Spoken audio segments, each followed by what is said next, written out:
તો હાલ મિત્રો હવામાનની સૌથી મોટી આગાહી અનુસાર રાજ્યમાં ભારેથી અતિભારે વરસાદની આગાહી વ્યક્ત કરવામાં આવી છે। તો નવી માહિતી જાણવા માટે વિડીયો આખો જોજો અને મિત્રો અમારી ચેનલને સબસ્ક્રાઇબ પણ કરી લેજો। તો હાલ મિત્રો હવામાનની સૌથી મોટી આગાહી અનુસાર આગામી 5 દિવસ જ્યારે રાજ્યમાં ભારે વરસાદની આગાહી વ્યક્ત કરવામાં આવી છે, એવામાં મિત્રો રાજ્યના અનેક જિલ્લાઓની અંદર ભારેથી અતિભારે વરસાદની હાલ આગાહી વ્યક્ત કરવામાં આવી રહી છે। તો હાલ મિત્રો હવામાનની સૌથી મોટી આગાહી અનુસાર બંગાળની ખાડીમાં લો પ્રેશર સર્જાવા જઈ રહ્યું છે અને મિત્રો જેના કારણે રાજ્યમાં ફરીવાર ચોમાસું સક્રિય થશે અને રાજ્યના અનેક વિસ્તારોની અંદર અનરાધાર વરસાદ પડે તેવી હાલ આગાહી વ્યક્ત કરવામાં આવી રહી છે, સંભાવનાઓ રહેલી છે।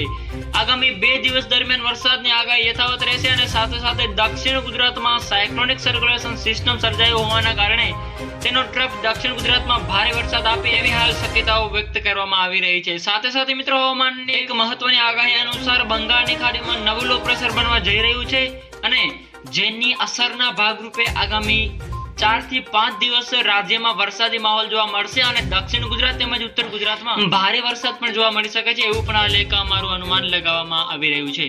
સાથે સાથે મિત્રો રાજ્યના આગામી 24 કલાકમાં ભારે વરસાદ જોવા મળી શકે છે। સાથે સાથે સૌરાષ્ટ્ર, દક્ષિણ ગુજરાત, ઉત્તર ગુજરાત, કચ્છ અને મધ્ય ગુજરાતના અમુક વિસ્તારોની અંદર વાદળછાયું વાતાવરણ રહેશે અને સાથે સાથે અમુક અંશે હળવોથી મધ્યમ વરસાદ પણ જોવા મળી શકે છે અને સાથે સાથે અમુક અંશે ભારે વરસાદ પણ જોવા મળશે। ઉત્તર ભારત તરફના વિસ્તારોની અંદર વરસાદી સિસ્ટમ ખેંચાઈ હોવાનું હાલ અહેવાલો સામે આવી રહ્યા છે। તો મિત્રો એ વિસ્તારોની અંદર ભારે વરસાદ જોવા મળી શકે છે, પરંતુ મિત્રો ગુજરાતની અંદર હાલ ભારેથી અતિભારે વરસાદની હાલ આગાહી વ્યક્ત કરવામાં આવી નથી।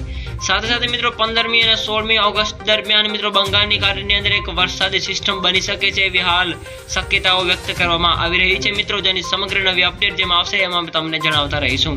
તો મિત્રો ત્યાં સુધી જોડાઈ રહેજો અમારી ચેનલ સાથે, ચેનલને સબસ્ક્રાઇબ કરી લેજો અને મિત્રો આવો જ સાથ અને સહકાર આપતા રહેજો। તો મિત્રો આપ સૌનો ખૂબ ખૂબ આભાર।